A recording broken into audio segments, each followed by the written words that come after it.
મિર્ચી morning. વેકેશનમાં એક બાળકને શું જોઈએ? વેકેશનમાં એક બાળકને જોઈએ આઝાદી. કોઈ રોકટોક નહીં, ધીંગા મસ્તી ધમાલ કરવાની પૂરેપૂરી ફ્રીડમ.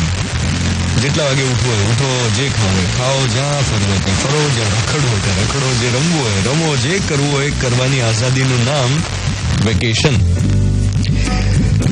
હવે આપણે વાત કરીએ નાનકડા ધ્વનિતની. વેકેશન પડે ને એટલે મને સૌથી પહેલા દેખાય મારી બુક્સ. હું પુસ્તકોનો રસ્યો.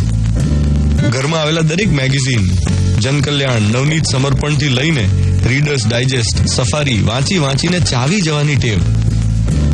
હું સ્કૂલમાં હતો ત્યારથી મને એની સાથે પ્રેમ થઈ ગયો હતો. અમે હંમેશા સાથે જ રહેતા. કોલેજમાં પણ સાથે જ હોઈએ, ક્યારેક ગાર્ડનમાં, ક્યારેક બસમાં, ક્યારેક લાઇબ્રેરીમાં.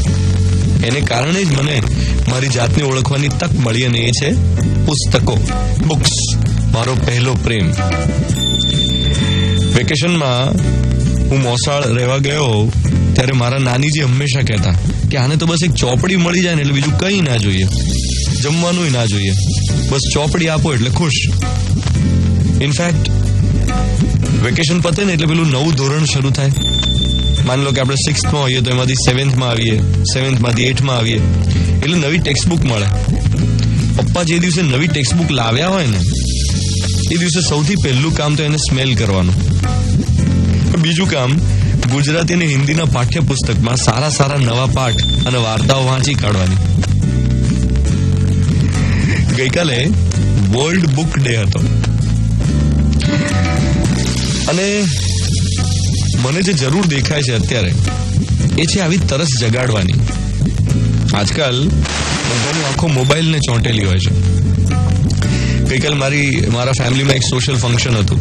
તો એ સોશિયલ ફંક્શનમાં મેં નોટિસ કર્યું કે જેટલા પણ બાળકો હતા, ટીનેજર્સ હતા, એ લોકોએ પોતપોતાના મોબાઈલમાં મગ્ન રહેવાનું ધારી જ લીધું હતું. એટલે એ સતત 1-1.5 કલાકમાં મેં જોયું કે મોટાભાગના બાળકો અને ટીનેજર્સ એ રમવાની જગ્યાએ અથવા તો એકબીજાની સાથે વાતો કરવાની જગ્યાએ પોતાના મોબાઈલમાં બિઝી હતા. એટલે જયારે હવે મોટાઓને આદત પડી તો એને જોઈને બાળકોને આદત તો પડે ને. ઘણા લોકો એવી કમ્પ્લેન કરતા હોય કે આજકાલ બાળકો વાંચતા નથી. તો મોટા ક્યાં વાંચે છે? ઘરમાં કોઈના હાથમાં ચોપડી જુએ તો બાળક વાંચે, તો બાળકના હાથમાં ચોપડી આવે ને. ઘરમાં બધાના હાથમાં મોબાઈલ હોય તો બાળકને એમ જ થાય ને કે મારે મોબાઈલ જ જોઈએ છે. જેની આંખોમાં વાંચનની તરસ હોય એવા બાળકને તો તમે ખૂબ વહાલ કરજો, અને આવનારી પેઢી જે છે એ પેઢીનું એ શિરમોર બાળક હશે એવું માનજો. અને એવું નથી કે ડિજિટલ વર્લ્ડમાં વંચાતું નથી, વંચાય તો છે પણ સારું વંચાતું નથી.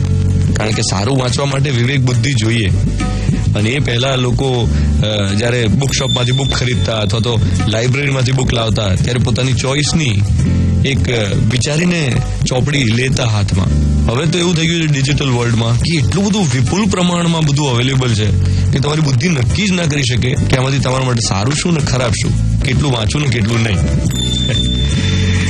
7:14 થઈ રહી છે. મિર્ચી 98.